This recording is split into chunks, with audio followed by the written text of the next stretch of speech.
रहीम अस्सलाम वालेकुम। आप मेरा यूट्यूब चैनल देख रहे हैं, welcome to my YouTube channel. आज हमने लेक्चर नंबर 5 पढ़ना है जी। लेक्चर नंबर 5 में हम पढ़ेंगे वर्ब। आपको पता है कि हमने पार्ट्स ऑफ स्पीच को स्टार्ट किया हुआ है। सबसे पहले नाउन को पढ़ा था, उसके बाद फिर हमने एडजेक्टिव को पढ़ा था, उसके बाद आज हम वर्ब को पढ़ लेंगे जी। ठीक है, तो वर्ब के हवाले से ये मैंने आपको नोट्स ऑलरेडी शेयर कर दिए हुए हैं। तो नोट्सों में कुछ चीज़ें बेसिक चीज़ें होती हैं जो जस्ट आपको समझाने के लिए या जस्ट आपका जो है ना प्रीवियस नॉलेज को थोड़ा सा रिफ्रेश करने के लिए ना जी, थोड़ा सा आपको पता चल जाइए, क्योंकि ये सारी चीज़ें आपको आ रही होती हैं।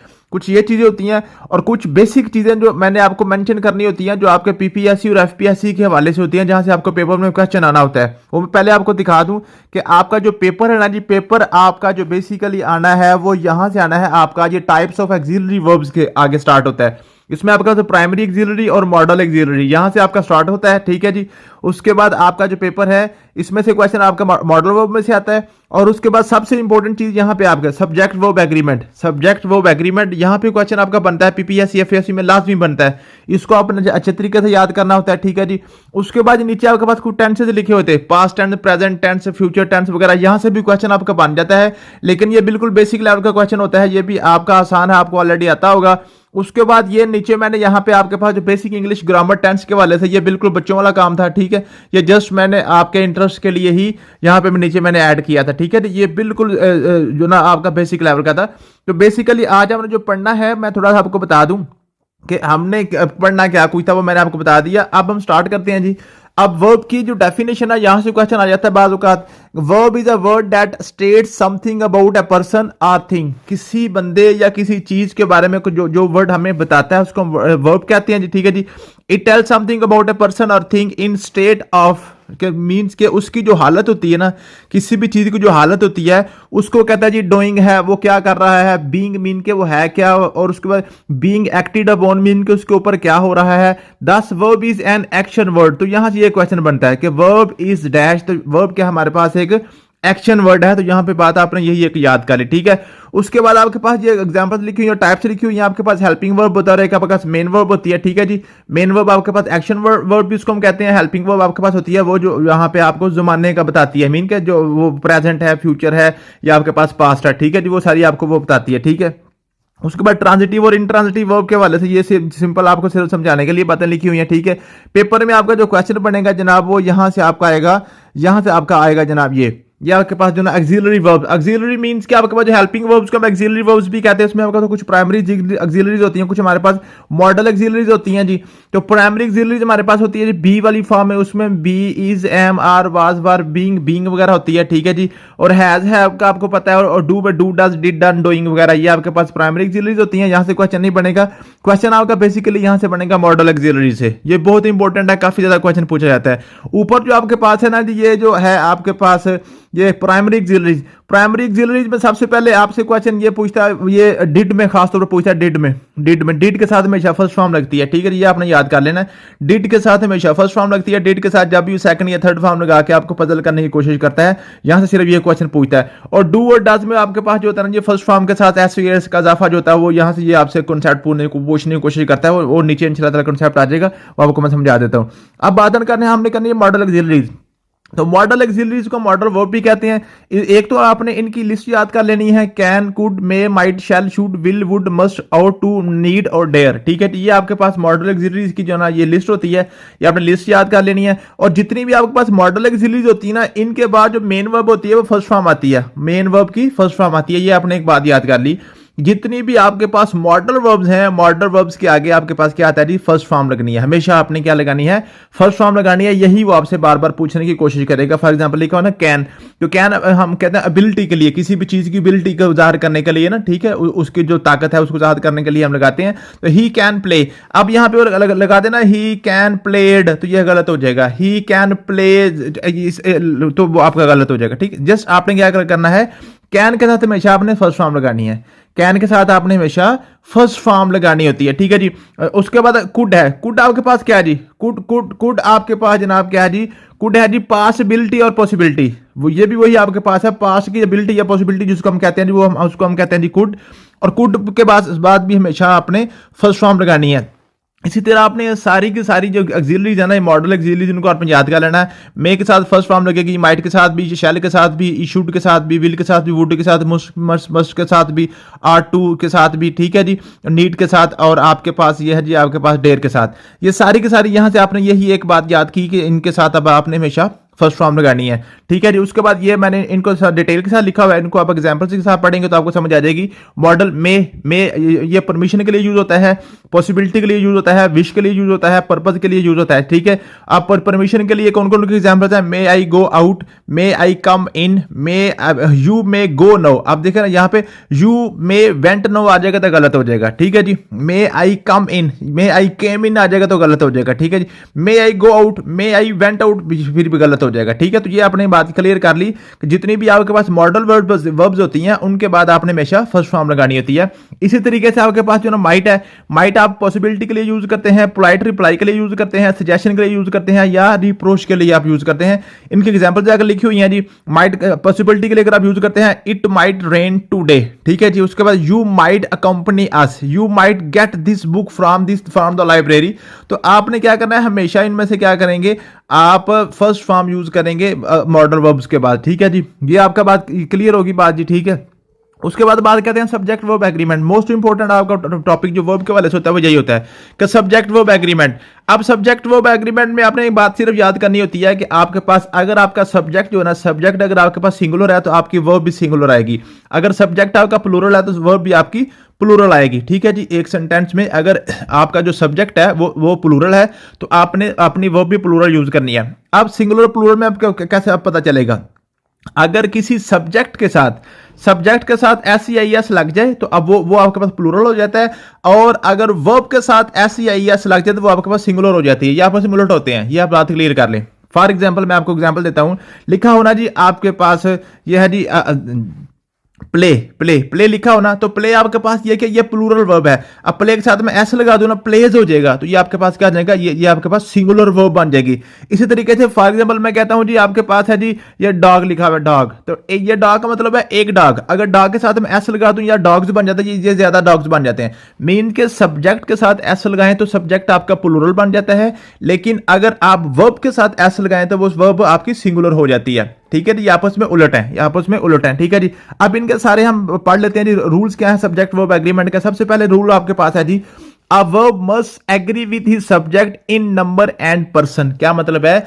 आपकी जो वर्ब है, वर्ब ने अपने सब्जेक्ट के साथ क्या करना होता है, एग्री करना होता है कि अगर उसका सब्जेक्ट सिंगुलर है वर्ब भी सिंगुलर आएगी, और उसका पर्सन कौन सा है, आपको पता है कि पर्सन आपका कौन सा होता है, ठीक है जी। फॉर एग्जांपल आपने ही लगाया तो ही के साथ आपको पता एस सी आई एस का इजाफा होता है, प्लेज, ठीक है जी। लेकिन अगर पीछे आपके पास दे होता तो दे के साथ आपने क्या करना है, प्ले लगाना था, प्लेज नहीं लगाना था। आपको पता है सिंगुलर के साथ आपके पास एस या ई एस का इजाफा आता है, लेकिन जब आपने प्लूरल वर्ब यूज करनी हो तो आपने एस या एस का इजाफा नहीं करना होता। ये आपके पास होता है जी ये प्रेजेंट इंडेफिनिट, जिसको हम सिंपल प्रेजेंट टेंस भी कहते हैं, ठीक है जी। आगे आपका आ गया जी, if the subject consist of 2 or more singular nouns. अगर आपके पास जो सब्जेक्ट है उसमें 2 सिंगुलर नाउन्स आ जाएं और दोनों को ज्वाइन किया हो एंड से ज्वाइन हुए हो, तो आपके पास जो वर्ब है वो प्लूरल आएगी, ठीक है जी। 2 सिंगुलर नाउन है, दरमियान में एंड है, जैसे लिखा था जॉन एंड जेली, ठीक है जी। John and Jolly, John and Jolly को एंड से मिलाया गया तो जॉन और बंदा है, जॉली और है, ठीक है जी। दोनों मिलकर प्लूरल बन गए, तो आपके पास क्या जी, आगे वर्ब भी आपके पास वर आ गया, ठीक है जी। यहाँ वाज नहीं आया, क्या आ गया जी, वर आ गया, मीन के आपकी प्लूरल वर्ब आ गई, ठीक है। उसके बाद आपके पास है जी, if noun refers to same person or thing or express one idea the verb is singular। Means के 2-3 सब्जेक्ट मिलकर अगर किसी एक आइडिया को बयान कर रहे होंगे तो आप क्या करेंगे, अपनी सब्जेक्ट को उसको सिंगुलर मानेंगे और अपनी वर्ब भी आप सिंगुलर यूज करेंगे। फॉर एग्जांपल लिखा हुआ है राइस एंड करी इज हिज फेवरेट डिश। क्या मतलब है, राइस एंड करी जो है ना आपके पास है, ये एक डिश का नाम है, ठीक है जी। चावल और कढ़ी जो है ना, कढ़ी चावल जो है ना आपके पास एक ही डिश का नाम है। तो हम क्या करेंगे, हम राइस एंड कवर यहाँ पे जो है कढ़ी जो है एंड को समझ के इसको हम प्लूरल नहीं समझेंगे, बल्कि क्या समझेंगे, इसको हम चूंकि एक ही डिश का नाम है, जैसे दाल एंड चावल लिखा हो तो दाल चावल एक ही डिश का नाम है, ठीक है जी। इसी तरीके से राइस एंड कढ़ी आपके पास एक ही है, इसको हमने क्या किया, इज यूज किया, यहाँ पे इसको हमने जो ना आर नहीं यूज किया। आगे आपके पास जो रूल होता है, if 2 singular subjects joined by and qualified by each or every they take singular verb. क्या मतलब है, अगर आपके पास दो सब्जेक्ट लिखे हुए हैं लेकिन उनके पीछे जो है ना क्वालिफाई क्या कर रहे हैं, ईच या लगा हो, आपके पास ईच लगा हो या एवरी लगा हो, ईच लगा हो या एवरी लगा हो या नाइदर लगा हो, तो ये सारे के सारे वर्ड जो है ना हमेशा आपके पास सिंगुलर वर्ब लेते हैं। जैसे लिखा हो ना each man and every woman. अब आपने मैन एंड एवरी वुमन जो है ना इन दोनों को मिलाकर एंड को देख के आपने इसको प्लूरल नहीं कर देना, इसको आपने प्लूरल नहीं कर देना, बल्कि करना पीछे आपने ये ईच को एवरी को देखना, एवरी को एवरी आ जाए या ईच आ जाए तो आपका जो वर्ब होगी वो आपकी सिंगुलर यूज होगी, वर्ब आपकी सिंगुलर यूज होगी। तो एवरी के साथ आपने क्या करना है, ये डिजायर्स लगा दिया। आपको पता है जब SEIS का इजाफा हो जाता है तो आपके पास जो वर्ब होती है वो सिंगुलर हो जाती है। तो ये SEIS का इजाफा जब हो जाता है तो आपके पास ये क्या होगा जी, सिंगुलर होगी। तो हमने डिजायर्स लगा दिया, डिजायर नहीं लगाया अकेला। उसके बाद आपको पता है जी singular subject connected by or or either or neither nor are followed by singular verb. क्या मतलब है, अगर आपके पास नाइदर आ जाए, नार आ जाए, आइदर आ जाए तो फिर भी आपने क्या करना है, अपनी वर्ब हमेशा सिंगुलर यूज करनी है। मींस के आपने एस या एस का इजाफा करना है। ठीक है जी, neither Hari nor Ramesh has gone to school today. ठीक है जी, समझ आ गया। तो हैज आया, यहाँ पे हैव नहीं आया, ये आप क्लियर कर ले। यहाँ पे हैज का यूज किया हमने, हैव का यूज नहीं किया है। When subjects connected by or and nor, ठीक है, आर के साथ कनेक्टेड हो या नार के साथ कनेक्टेड हो तो फिर आप क्या करेंगे, the different number the verb agree with the subject nearest to it. क्या मतलब है, अगर आपके पास ऐसे आ जाए neither the headmaster nor the teachers were present. अब नाइदर या नार के साथ आप दो सब्जेक्ट आपके मिले हुए हैं ना, तो जोन सा सब्जेक्ट आपका वर्ब के करीब होगा ना उसके मुताबिक आप वर्ब लगाएंगे। फॉर एग्जाम्पल आपके पास है नाइदर द हेडमास्टर, अब देखिए हेडमास्टर तो एक बंदा है, नार द टीचर्स, अब टीचर्स ज्यादा हैं। अब आगे आपने लगाना है वाज या वर। अब ये वाज या वर के करीब टीचर है कि हेडमास्टर है, टीचर ज्यादा करीब है ना, तो जो चीज करीब होगी उसके मुताबिक आप लगाएंगे। टीचर्स आपके पास प्लूरल है तो आप हम क्या लगाएंगे, वर लगाएंगे, वाज यहां पे नहीं लगाएंगे। मुझे उम्मीद है कि आपको समझ आ गई होगी। If the subject consist of two nouns or pronouns joined by with or as well as the verb agree with the first of them. क्या मतलब है, अगर आपके पास दो नाउन है उनको आपस में मिलाया हुआ है आपने विद के साथ या एज वेल एज के साथ। ठीक है जी, I as well as they am sick of this behaviour, अगर एज वेल एज के साथ मिला हुआ है तो आपने क्या करना है, ये जो आपकी वर्ब आएगी आप पहले वाले नाउन के साथ इसका एग्री करवाएंगे। अब यहां से आप बात क्लियर कर लें, नाइदर और नार में आपने क्या करना होता है, जो वर्ब के करीब होती है उसके साथ आपने एग्री करना होता है।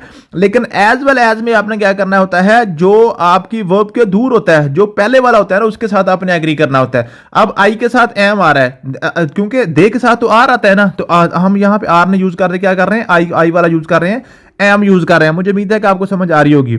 आगे करते हैं जी, when two subjects are connected by not only but also the verb agrees with the later subject। क्या मतलब है, अगर आपके पास जो दो सब्जेक्ट्स हैं नॉट ओनली के साथ मिले हों तो आपने क्या करना है, not only the soldier but the captain also has been arrested.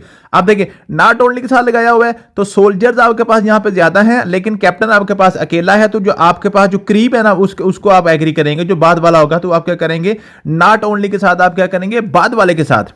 As well as में आप पहले वाले के साथ एग्री करेंगे सब्जेक्ट वर्ब का, और आप नॉट ओनली में आप सेकंड वाले के साथ आप एग्री करेंगे वर्ब के हवाले से। ठीक है जी, when the subject is formal there the verb agrees with the real subject that follows. ठीक है जी, there is no hope of his success. ठीक है जी, क्या मतलब है, when the subject is the formal there. अब अगर आपके पास जो है ना जी, जो आपके पास सब्जेक्ट है, सब्जेक्ट यहां पे देखें देर लगा दिया है। अब यहां पे हमें नहीं पता कि सब्जेक्ट यहां पे देर से क्या मुराद है, बंदा है, ज्यादा है, थोड़े हैं, मेल है, फीमेल है, तो आप क्या करेंगे जी, verb agrees with the real subject that follows it. ठीक है जी, तो आपने देखना है कि जो आपके पास जो वर्ब है इससे आपने देखना है जो जिससे वो फॉलो हो रही है। यहां पे हिज है ना, तो आप हिज के हिसाब से आप अपनी वर्ब लगा देंगे, सक्सेस लगा देंगे। ठीक है जी, समझ आ गया जी। नेक्स्ट हम करते हैं जी, नेक्स्ट आपके पास कौन सा पॉइंट है इसका, words like either neither each every one of the them take singular noun. जहां पर भी आपको आइदर नजर आ जाए, नाइदर नजर आ जाए, ईच नजर आ जाए, एवरी वन नजर आ जाए, वन ऑफ देम आ जाए, तो आपने क्या करना है, हमेशा अपनी वर्ब क्या लगानी है, सिंगुलर वर्ब लगानी है। ठीक है जी। फिर आपके पास आ गया जी nouns which are plural in form but singular in meaning should the followed by singular verbs. क्या मतलब है? अब मैथमेटिक्स, अब देखिए मैथमेटिक्स आप यहां पे नजर आ रहा होगा, एंड पे एस लगा हुआ है, तो ये आपके पास क्या है जी, ये प्लूरल नजर आ रहा है। हालांकि मैथमेटिक्स एक बुक का नाम है, वो सिंगुलर है, तो आपने क्या करना है, इसको आपने सिंगुलर वर्ब देनी है, ये आपने क्लियर कर लेना है। आगे आपके पास आगे जी collective nouns are followed by a singular verb when consider as a singular unit but plural verb when individual members are refer to. क्या मतलब है? The jury was unanimous. ठीक है, the jury was unanimous, the jury were divided. क्या मतलब है कि जब आपने कलेक्टिव नाउन करने हैं ना जी, collective noun are followed by singular verb when considered as a singular unit.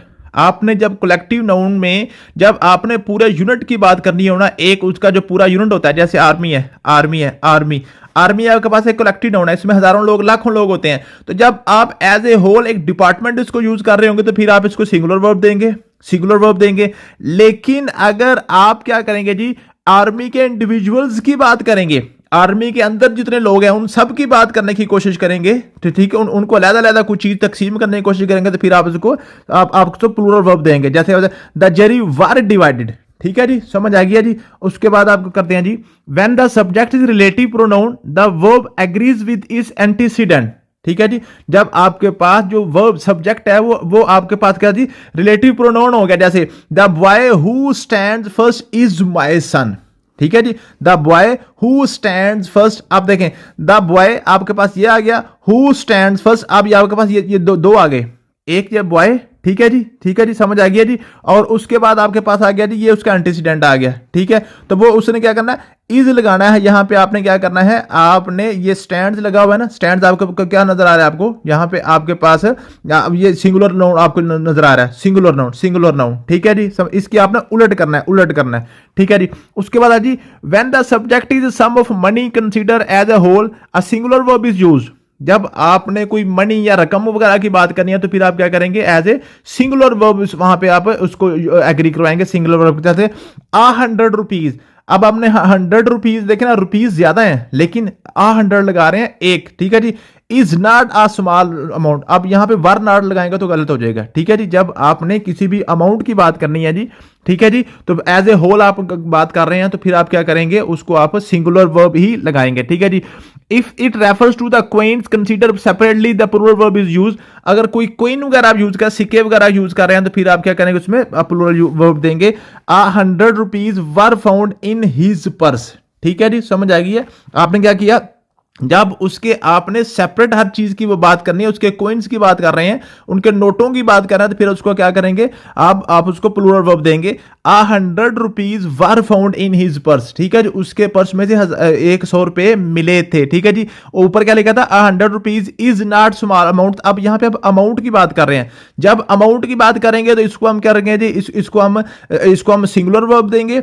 अगर हम रुपयों की बात करेंगे, पैसों की बात करेंगे, फिर हम क्या करेंगे, उसको प्लूरल वर्ब देंगे। ठीक है जी, ये बात आपने क्लियर करनी है। अगर अमाउंट की बात करते हैं ना जी, पूरी अमाउंट की बात करेंगे, जैसे लिखा हुआ ना जी ₹1000, ₹1000 इज आ हैंडसम अमाउंट, तो यहां पे आप लगाएंगे इज। ठीक है जी, तो अगर मैं ₹100 आर नॉट इनफ। ठीक है, अब जब पैसों की बात करेंगे तो फिर आप उसको प्लूरल देंगे। अगर आप इसको पूरी अमाउंट की बात करेंगे तो फिर आप क्या करेंगे, उसको एक सिंगुलर की तरफ आप यूज करेंगे। तो ये आपके पास आ गया जी सब्जेक्ट वर्ब एग्रीमेंट। उसके बाद आपके पास ये टेंस लिखे हुए हैं जी, प्रेजेंट इंडेफिनिट टेंस है, ये कब यूज होता है जी, एक्सप्रेस हैपनिंग नो जी, हैबिचुअल सिचुएशन के लिए, यूनिवर्सल ट्रूथ के लिए भी आप प्रेजेंट इंडेफिनिट टेंस यूज करते हैं, एक्सप्रेस परमानेंट सिचुएशन के लिए भी, और इंडिकेट फ्यूचर एक्शन के लिए भी। ठीक है, और इसके सामने एग्जांपल्स भी लिखी हुई हैं। तो ये बिल्कुल सिंपल बच्चों वाली बात है। यहां से आपका क्वेश्चन कभी कभार बनता है, ज्यादा क्वेश्चन नहीं बनता, ज्यादा क्वेश्चन आपका मॉडल वर्ब्स और सब्जेक्ट वर्ब एग्रीमेंट से ही बनता है। ठीक है, उसके बाद प्रेजेंट कंटिन्यूअस लिखा हुआ है, प्रेजेंट परफेक्ट भी लिखा हुआ है, प्रेजेंट परफेक्ट कंटिन्यूअस लिखा हुआ है, उसके बाद पास्ट टेंस बन जाता है,